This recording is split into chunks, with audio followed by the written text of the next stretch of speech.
Hello everyone, I am Tahira Mazum from IT department, AKGEC Engineering College. Today I'll be talking on the topic of arithmetic encoding. It is a topic which comes under the subject of data encryption and compression with subject code HTS 501 under the University AKGEC.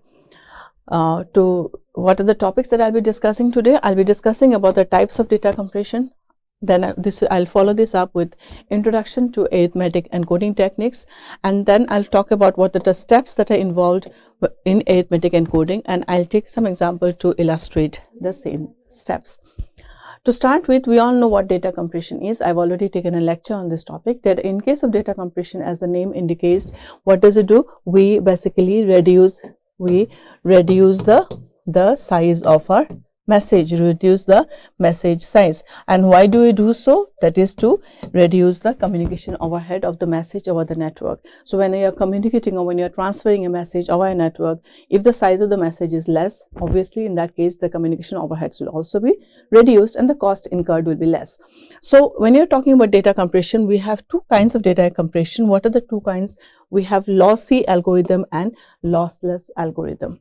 When you're talking about lossy algorithm, in this kind of algorithm, we actually, as we are compressing the data, we also end up losing some bit of the information of the data, and thereby the quality of the reduced data, the quality of the data that we are compressing it, and as we are decompressing it at the receiver's end, the quality of the reconstructed data at the receiver's end. The reconstructed data at the receiver's end gets little bit compromised when you're talking about lossy algorithm. So we are losing some bit of the information in the message at the cost of compressing the data.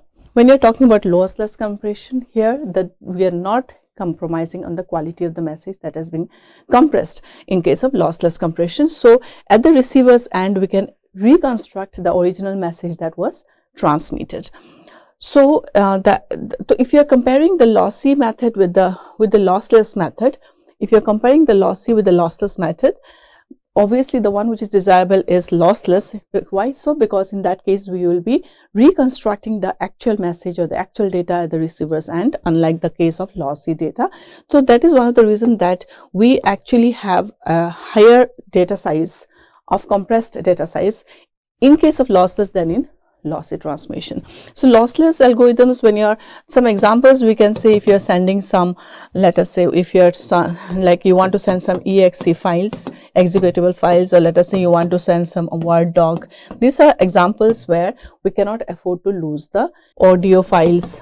Audio, video files are some examples where we can go when you are sending message or sending videos or pictures over the WhatsApp. You can see that the image quality gets a little bit compressed, or and we can say, I'll not say compressed, the image quality gets a little bit and why so? Because in that case we are going algorithm as we are communicating or transferring the data over the network.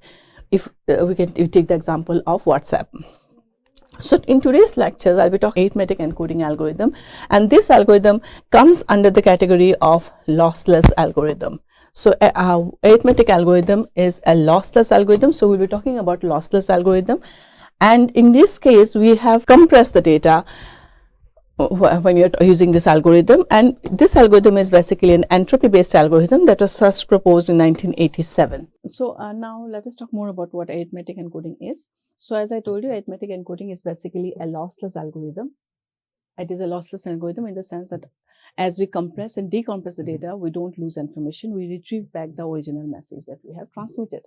So here what we do, the entire message is being compressed using a single number between 0 to 1.5. So whatever number, let us say you want to send hello, how are you? For example, you want to compress this message. This whole message will be compressed between a single number, between a number between 0 and 1.5. Let us say 0.1.76. So this message will be compressed to a single number, and that single number will be within the range of 0.0 to 1 basically. It can be any message. For example, let us say we can take another example. Let us take an example of a message. Let us say come here. This is the message that we want to compress using arithmetic algorithm. So in that case, once you are doing the compression, the compressed message will be basically a single number within the range of 0 to 1. So it can be, let us say, example of, let us say, 0.83. This is the compressed message. So when you're compressing, the message gets converted to a single number within the range of 0 and 1. And as you are decompressing, this single number gets back to the original message. This is the concept of the arithmetic encoding algorithm, and we'll take up more on this. Now, to start with, each symbol that we're using in the message, it will be, first we'll assign a number to the symbol, which will be a subinterval that will be ranging within the range of 0 to 1. So each message that we are having in the in the message, each symbol that we're using in the message, each symbol will be taking an interval within the range of 0 to 1 to start with. And in the process, as we proceed, we need to find the probability of each symbol that is occurring in the message. Let us say we have a message, who cares. So what we'll do, what are the symbols? The symbols are W, H, O, C. In fact, all letters, I guess, because it is W is occurring one time, H is occurring one time, O is occurring one time, C is occurring one time, and so on. So whatever messages are there, whatever symbols are there in the entire message, we'll scan the symbols and we'll see how many times the symbols are occurring. That is the first step that will be needed to do. And using this concept, we will end up with the result of having a probability of the symbol. So the steps involved are, as you start with an arithmetic encoding algorithm, the first task is to find the probability. To find the probability, we need a frequency table. So that means our goal is to get the probability table. For the probability table, you first need the frequency table. So our first task is to construct the frequency table. Once the frequency table is constructed, then we'll go for the probability table construction. And once these two tables are constructed, we can proceed with the process of compression or encoding method. So one more concept in case of arithmetic encoding is that we'll see that the more frequent a symbol occurs in the message, the less number of bits it will be used to assign, or we can say the less number of bits will be assigned to that message, to that symbol in the message, and ending up with the entire message being reduced in size. This is the very concept on which the AE is based on. Now, let us start with the algorithm. First step is to create the frequency table. Now, how to create this frequency table? We need two things. The first input that is needed is the message that you want to encode. Let us say the message is "come home." This is the message. So this is the first input, the message that you want to compress or the message that you want to encode. Based on the message, next what you will do, you'll be constructing the frequency table. Frequency table means you'll take up each symbol that is there in the message. Let us say the message is C. How many times C occurs? In this case, C is occurring 1. How many times O occurs? The symbol O. In this case, the symbol O is occurring 2. How many times the symbol M is occurring? The symbol M is occurring 2 in this particular message, and so on. So once the message that we want to encode, once we get the message, the next task is to come up with the frequency table. And in this case, for example, if you're taking up this example, the frequency table will be something like O, M, E, H. So C is once it is coming, O is coming twice, M is coming twice, E is coming twice, and H is coming 1. So this is your frequency table. The frequency table is what? It is calculated by analyzing the messages and concluding the number of times each symbol is being repeated in that message. So this is very small message I've taken. In actual scenario, it will be a very big message where the entire message will be scanned symbol wise, and then we'll find out for each symbol what is its frequency of occurrence. So let us take an example. In this example, like "come home," we're taking an example where we are saying that the message that we want to encode, is having only 3 symbols, A, B, and C. So, and by analyzing the previous messages which have been transmitted for this particular communication, the conclusion has been the conclusion that is arrived on is that A is occurring twice, B is occurring 7 times, and C is occurring once. So if you let us say these are the messages that has been analyzed: B, A, B, B, C, B, A, B, and B, B. So if you look if you look at it, A is occurring once and twice. So the number of occurrence of A is 2. Now, if you look up C, for example, C is just occurring once, so the number of times C is occurring is 1. And if you look up B, so 1, 2, 3, 4, 5, 6, 7. So B is occurring 7. So based on the message, we first construct the number of times the symbols are occurring, and this particular, so once you get this data, you end up with the frequency. We end up with what? With the frequency table. We end up with the frequency table. So once the frequency table is constructed, as I told you, we'll follow this up by constructing the probability table. So let us start with how exactly do we construct the probability table. So in the previous example, come up with this example of a situation where we're assuming that we're having only 3 symbols A, B, C, and this is their frequency of occurrence. And in case of probability table, we use the frequency table, then using the frequency table, we calculate the probability of occurrence of each symbol in the message. And how do we do the probability calculation? The probability calculation is done by dividing the frequency of a symbol divided by the total number of frequencies of all symbols that you have taken care of.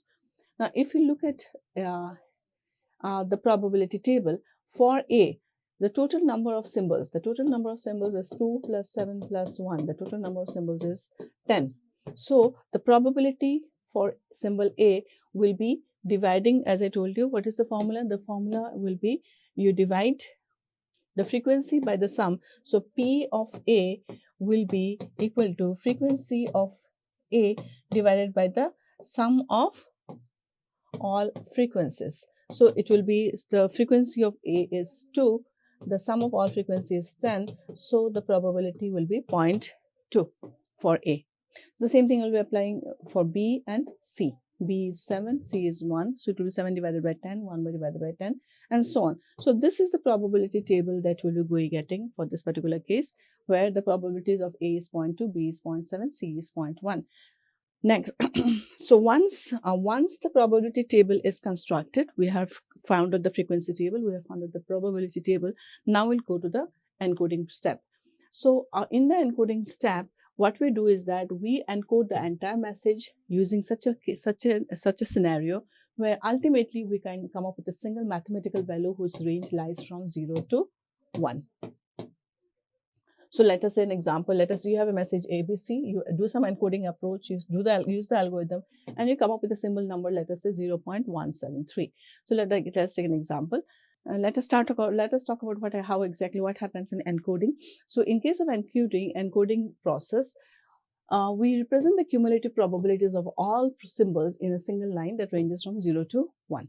And what is the logic that we use? The logic used is given any symbol C, for example, and if you're assuming that it starts from a value S, in that case, the ending value will be calculated as S plus P of C into R, where P of C is the probability of symbol C, and what is R? R is the range of the line. And how do you calculate the range of the line? It is calculated by subtracting the start from the end of the line. It will not be clear to you right now, but as we proceed and take an example, things will become clearer. So at the very beginning, when you are starting the process, our range of the line is from 0 to 1. So our range will be from 0 to 1. So in that case, the difference will be from the start and the end. What is the difference? The range will be from 1 minus 0. It will be 1. So initially, the value of R will be 1. So to start with, so we are taking the symbol ABC. In this example, the message that we want to encode is ABC. This is the message that we want to encode. This is the message that we want to encode, or we can say this is the message that we want to compress. So here the steps involved. Now we are starting the process of encoding. So for the first symbol, so what we do, our range that we have is from 0 to 1. So for the first symbol, we'll find out the range now. For the first symbol, as I told you, our message is A, B, and C. The first symbol is A. Now, what will be the range of first symbol? If this is the formula which I just explained, we'll use the same formula. So for A, the starting point is for A, S is 0. R, as I already told you, R is 1. And what is the probability of A? If we look at the example, the probability of A is 0.2. So in this case, it will be 0, sorry, here it is 0 plus, this is the starting point, this is the starting point, this is the probability of A, and this is the range. So 0 plus 0.2 into 0.1, which is 0.2. So this will be the end point. If you are starting for A, we are starting from 0. For A, we are starting from 0 and we are going to point A. And how did you get this value? By using this formula, which we said here. Okay. Similarly, for B, let us come to B. For B, again the same formula, which this formula will be again using. We'll be again using this formula for B. So for B, the starting point, this is S, because B starts from here. So B is S. Next is probability of B. Excuse me.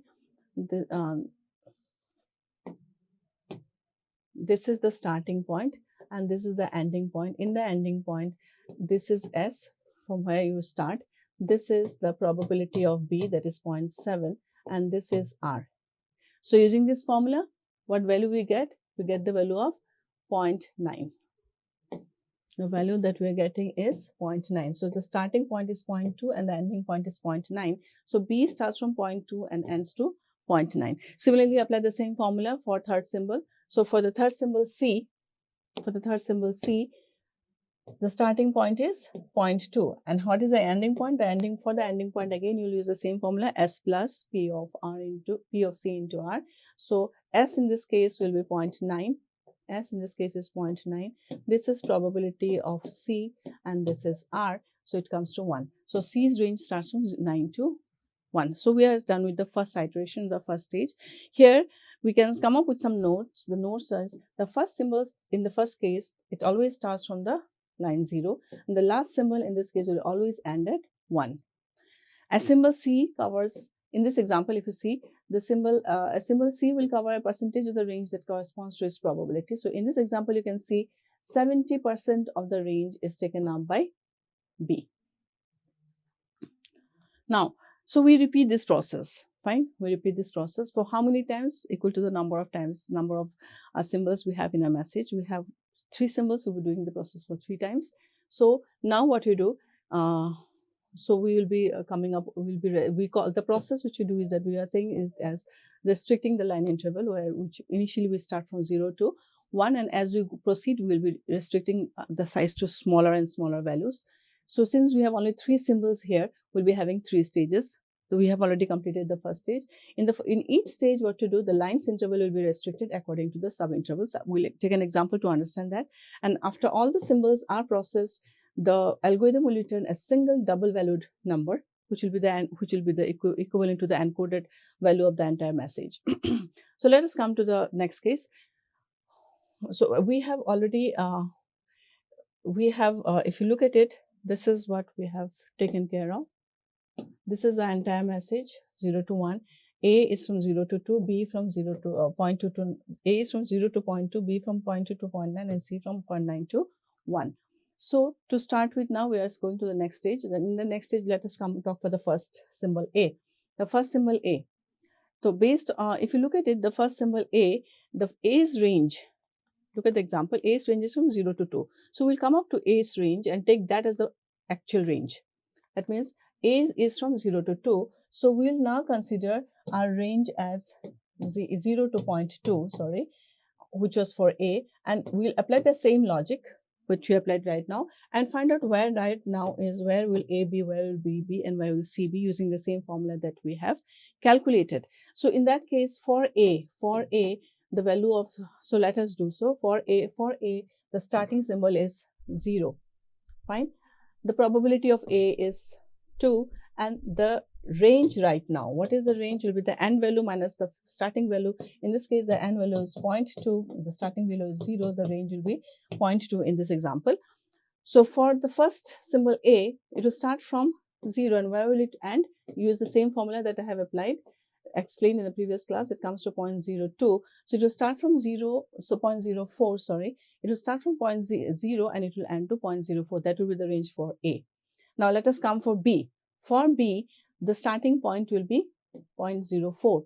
And where will it end? Using the formula, the ending point will be, this is the starting point, this is the probability of B. If we remember the example, this is the range. So the end point of B will be 0.18. So B starts from 0.04 to 0.18. C, using the same approach, if you look at the same approach, for C, the starting point is 0.18.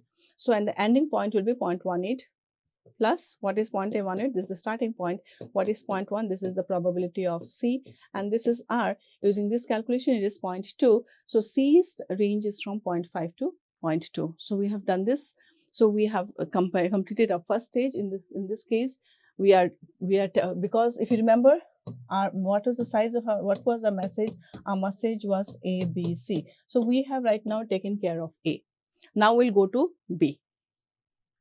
So if you look at B, what is the limit of B? The range of B is from 0.4 to 0.18. So we'll start with B. A we have already done. This is just a recuperation of what we have done. This was the first step we have done for A. Now we'll go to B. For B, the range starts from 0.104 to 0.18. Why are we going to B? Because our message was A, B, C. We have already taken care of A. Now we are going for B. So when you're going for B, what we'll do from the existing step, we'll take up the range of B. This is the range of B, and in that range we'll again redo the entire process, place A, B, and C in that range based on this probability of occurrence. So again, we'll be using the same formula. For A, the starting point is 0.04, and the ending point, apply the same formula. Now, if you look at in this example, what will be the range? The range will be 0.18 minus 0.04. That comes to 0.014. So this is the range. So if you apply the formula, it comes to 0.068. So range for A, the range starts from 0.04 and goes to 0.068. Similarly, do it for B. In the case of B, the starting point, it starts from 0.068, and where will it end? Apply the formula, it ends in 0.166. Similarly, do the same thing for C. In case of C, it starts from 0.16. So this is your starting, and end it. For ending the point, for finding the endpoint, use the formula as I discussed in the previous slide. The formula was S plus P of C into R. Here S, the starting point of C is 0.16. This was P of the C, and this is 0.4414 is the range.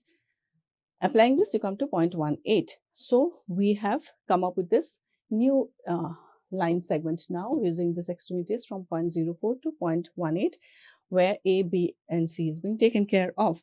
Now, if you remember, if you look back on our message was A, B, and C. And in this message, we have taken care of A, we have taken care of B. Now we'll come up with C. Now, if you come up with C, if you look in this range, what is the range of C? The range of C is 0.166 to 0.18. So we'll take up this range now. This is what we have taken up now. Just a recuperation. This is the starting point for once as we started with the message. Since the first message was A, so we have taken up S range and found out the range of A, B, C in that. This was the first message. The second message was B. So in this B's range you take up, that is 0.4 to 0.18, and again find out A, B, C range in that. And next message is C. So now we'll take up C's range, that is 0.166 to 0.18, and find out the range. So C's range is from 0.166 to 0.18, and find out the range. Apply the same formula. For A, the starting point is 0.16. And the ending point, use the same formula. The range here, to apply the same formula, you have to find out the range. The range is 0.18 minus 0.166. That comes to 0.014. Okay.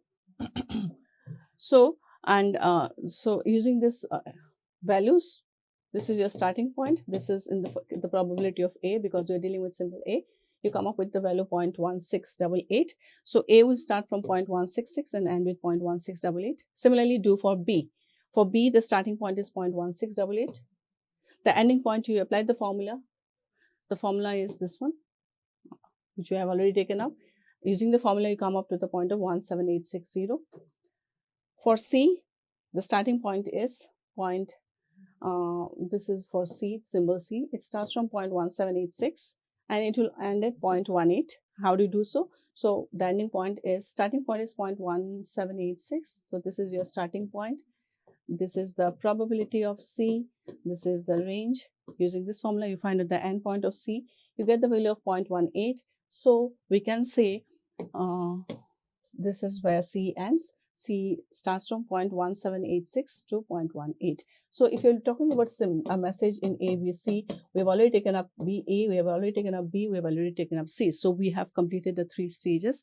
Based on once the 3 stages are done, why are we taking up only 3 stages? Because we are just taking 3 symbols in a message. We are assuming that there are only 3 symbols in the message. Once this is done, then we'll come up with the encoding. Just a brief summarization again. This is the first layout. We are going from 0 to 1, and using the formula, A range lies within 0 to 0.2, B within 0.2 to 0.9, C within 0.9 to 1. Since our first message was A, B, and C, so first we've taken up the range of A, applied the same process. Next, we'll take up the range of B, apply the same process. Next, we'll take up the range of C and apply the same process. Once the task is done, once we have completed this, our encoding step is done. And now we'll come up with the final value that we need to take care of to encode the message. So the final value, what we do is that the algorithm is that once we are done with, the final value that we will be at this here, our algorithm ends. So finally, what we do is that we take up any value within the range of 0.1662 to 0.18, and that value will be the final value of the encoded message for this particular message, that is ABC. So if ABC is the message that you want to compress, for you to do so, take up any number within this range of 0.166 to 0.18, and that will be the encoded message. If you take an example, normally what we do is that we take an average of 0.166 and 0.18. Let us say it is 0.173. So we can say that the message ABC, it is encoded to the number 0.73. So in that case, the encoding process or the compression is completed, and ABC, which is the encoded message, gets compressed to the value 0.173. So our message is now compressed. Now this is at the sender's end, and this compressed message 0.7173 will be transmitted over the network to the receiver. Now at the receiver's end, the message needs to be decoded, or we can also say this is also called as decoded, or we can also say as decompressing. So in case of decoding or decompressing, we start with the encoded value that is being received at the receiver's end. We need the frequency table and the length of the original message. These are the inputs that will be required, and the process again reconstructs using the steps that we have discussed. So in this example, if you're taking care of this example, let us proceed with this example. Here, the value that is being received, or the decoded message that we received is, the encoded message that we received is 0.173, or let us say this is the compressed value. 0.713 is what? Is basically the compressed data for message. What is the message? The message is ABC. So we have the encoded message. Next, what you do? You need to have the frequency table. The frequency table we have already discussed, the value of A occurring 2 times, B occurring 7 times, C occurring 1 time, and we have already said the number of symbols in our example is 3. So we also have the frequency table. The original message length is 3. So we have the input data. Once the input data is there, we again need to calculate. We will also come up with the frequency table based on the occurrences, based on the number of occurrences that has been occurred. So frequency table is being accordingly taken care of. So we start from 0 to 1, and again using the formula, find out the range. It is from 0 to A's range is from 0 to 0.2, B from 0.2 to 0.9, C from 0.9 to 1. So what we do is that, what was a value that we have got? Our compressed value is 0.173. So we'll find out where exactly 0.173 lies. So 0.173 lies within the range of A. So next what we do, we take up this range. We take up AS range and again repeat the process. So take up AS range, again recalculate the starting value of A, which will start from 0 to 0.04, B from 0.04 to 0.18, and C from 0.18 to 0.2, using the same formula that we've discussed previously in the previous slides. And once we get this, this is we are getting. In this table, again find out where exactly 0.173 lies. If you look at this table, 0.173 lies in this range, B's range. So what you do, if it is, we take up B's range now, and again extrapolate the same process that we have discussed previously. So if you're again using the same formula, same algorithm, same formula of S plus P of C into R. So from B, that is starting as 0.04 and ending at 0.18, again find out where A ranges lies. It starts from 0.04 to 0.068 and so on, using the same steps that I've discussed. So we have come up with a new line segment now. Fine. So, and this process we'll be doing it 3 times because we are talking about 3 symbols. Now again in this range,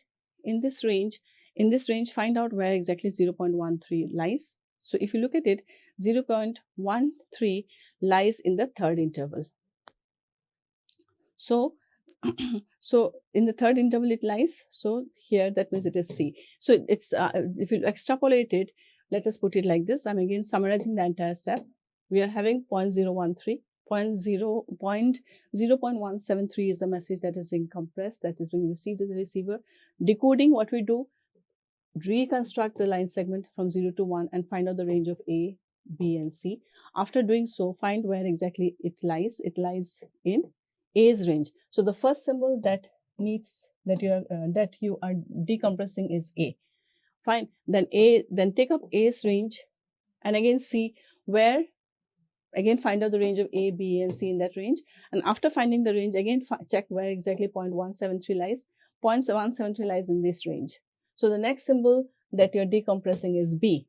Fine. Again, start with B's range, that is from 0.04 to 0.18. And again, find out the range of A, B, and C in this. And again, actually find out where exactly 0.173 lies. It lies in this range. So the next symbol that you are decompressing is C. And once you're done, we'll be doing this only 3 times. Why? Because we have the input is that we are sending a message of length size 3, and once we are done with, we have decoded the message, and the message is A, B, C. So as I told you, here since the message length is 3, we'll be going for 3 symbol decodation, and the decoding message is now completed, and we are coming up with a value of A, B, and C. So we can, this example we can also follow. You can also try another example with 4 symbols. This is just an assignment I'm giving to all of you. For 4 symbols, let us say A, B, C, and let us assume that the message is B, D, A, B. Initially, we have taken up a message with 3 symbols A, B, C. Now we take an example of a message with B, D, A, B, and if let us say these are the frequencies that are given. So with this input data, you can try another example of doing the compression and decompression using arithmetic encoding approach. Okay, that much for now for this particular algorithm. In next class, we'll again meet with some other algorithms. So that much for now. Thank you.